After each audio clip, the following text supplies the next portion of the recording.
Nagmumay lang niya.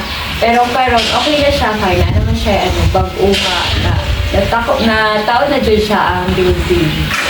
Tas okay na po ang dalan, na tarong ng dalan, like magkita na dyan din mo ang kabaguhan katong first pa na mga niyan hideri ni agig dyan dara grabe pa to kalapo karon kay okay na dyan siya.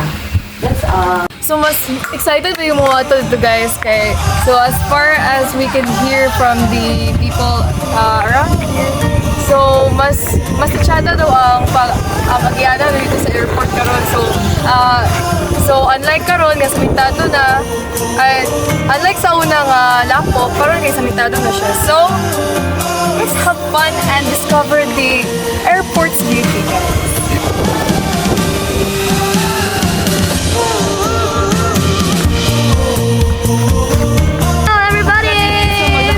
Dito sa airport. So, yeah. Since kami nabalikan sa mga kauban, so maaglakaw lang sa amin. So we're on foot, guys.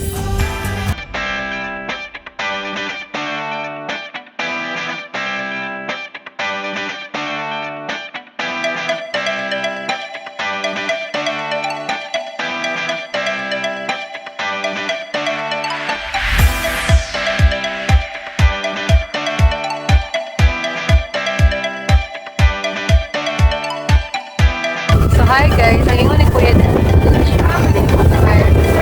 building, so whether it's sa picture siya kay wala ko man, then let's go guys! Ito para pakita ang mga uban pa lagi pang construct. Bye! Hi everyone! So we're going to the other building. Yeah, so we're going to explore more about the airport, everyone. Yeah, let's go! Let's go! So hi guys, kalagitnaan ang aking Lalakbay, pero kami nakita yung ipon.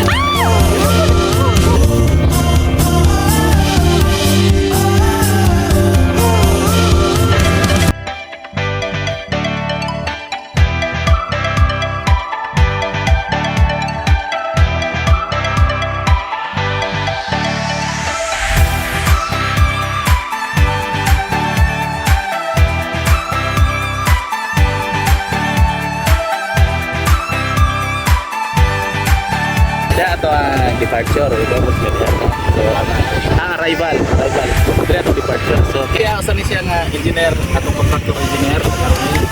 wow!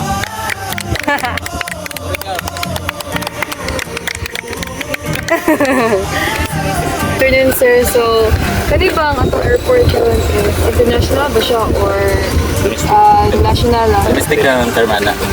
Asa giingon sa kaap. Yes sir. Domestic airport lang siya. What do you mean by domestic airport sir? Domestic is dire lang sa within the Philippines. Okay.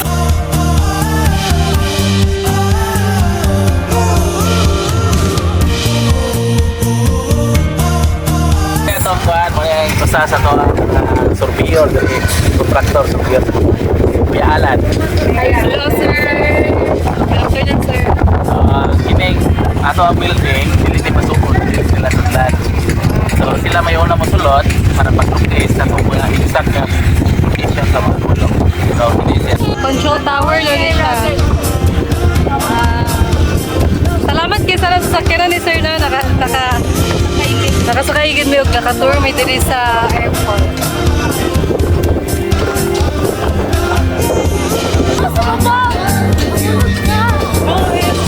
ito kanang tingog na wala gitaw ng tower crane.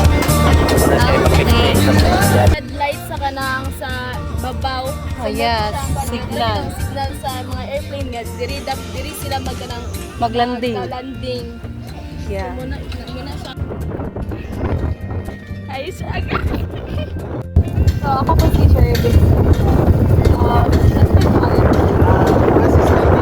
Okay, Sir Francis.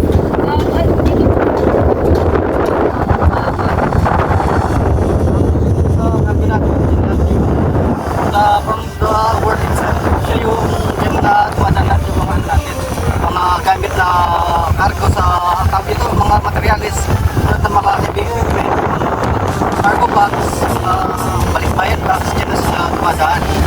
So yun naman po tatagay ko na sa passenger naman natin, yung sa passenger natin. Ayan yun yung mga, dyan nadadaan yung mga tao natin. So hiwalay kasi yun, hindi siya pwede magsalay.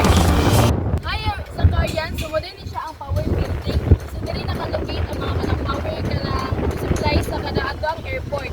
So ang atong power building is nakakonect siya every kanang building sa atong airport. So diri nila ginakuha ka ng mga kanang supply sa kuryente. So mura na siya everyone, mo siya ang power building in the airport. What's up, Zakarian? So, as you can see, makita ninyo mabilis sa Koloyo is muna siya ang control tower building. So, muna siya ang mag-control sa pag-departure o pag-arrival sa isa ka plane. As you can see, no, is ongoing pa yung pag-contract, but sunod is makita na nato siya kung unsa yun ang puna sa atong airport. So hello Zakarians! So natakaroon sa cargo building. So what you mean when you say cargo building, dili makabutang ang mga balikbayan box, mga heavy equipment, tanan yung mga gamit gikan sa laing-laing lugar. Dili siya makakuan. So mura siya kanang bodega everyone. Na dili na makabutang sa mga gamit. Ug dili pa magawas ang mga tao nga nag-arrive gikan sa eroplano. So muna siya ang atong cargo building everyone. So hi Zakarian! So namin sa terminal. Dabog din ang terminal. So muna siya ang entrance. Dili siya ang parking lot, mga taxi, mga taxi, mga vehicles, mga vehicles, entrance. Arrival.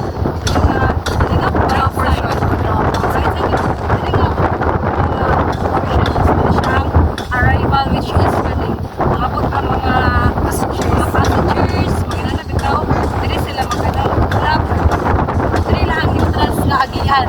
And then, also, dito nga side is matod dito to ang departure, which means kanabitong sample, ano sila dari o kani process sila mga papers na kailangan nila ginalabisa silang pag-fly. And then ito sila mo-adto para mo padulungin na sila palagi ka sa plane. Sila mag-sunod, sila mga proseso na kailangan nila adto. Dito sila mag-adto. Tapos ito na sila pinakay sa airplane. So muna siya ang yahang terminal na tao. And then, ang tumapadana, right side and left side. Ang tumaana is dira sila magstay, dira sila magulat, or mga bisa-bisa, mga sila. Isa nga naman yung pa na yung mga balikyan ko, etc. Tomorrow to siya. Thank you!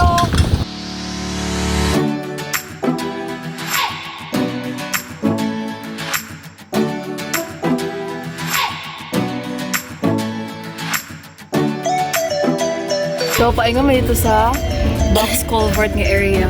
Hello, guys! Oh, runway extension na siya, guys. So much, ha? Patag ka din.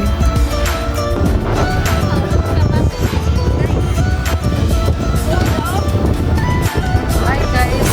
Sando lang to sa sir.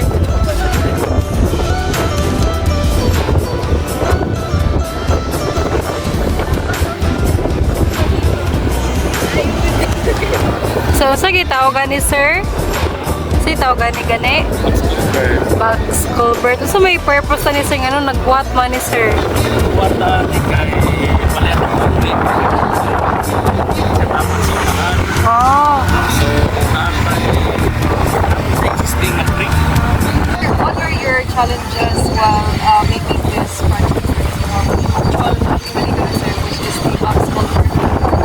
Challenges in the culvert, like in parang yung actual marunong recently. Nang naligtas na po kayo.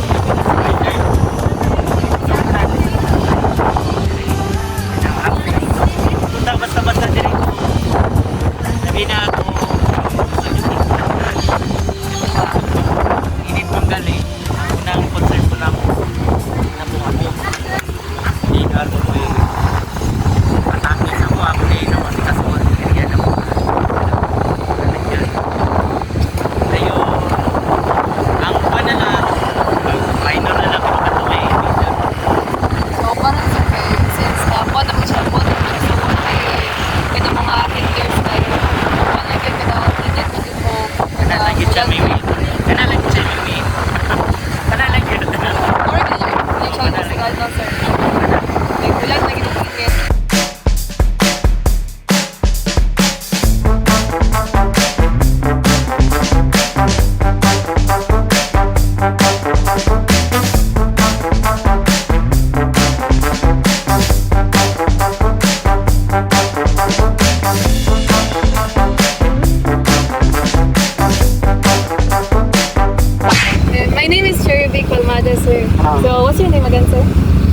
si Romeo Apo Jr. Engineer Romeo Apo. So, sir, ano yung ginabuhat karon sir diri karon? Karoon lang atong ibuhat kay nag-mix ta sa concrete para ibuhos ito sa box culvert na to. Ginapagsapan. Okay, sir. So, man yung cancer standard na ginasunod sa kanyo about pag-mixing niyo or yung ginagamit sa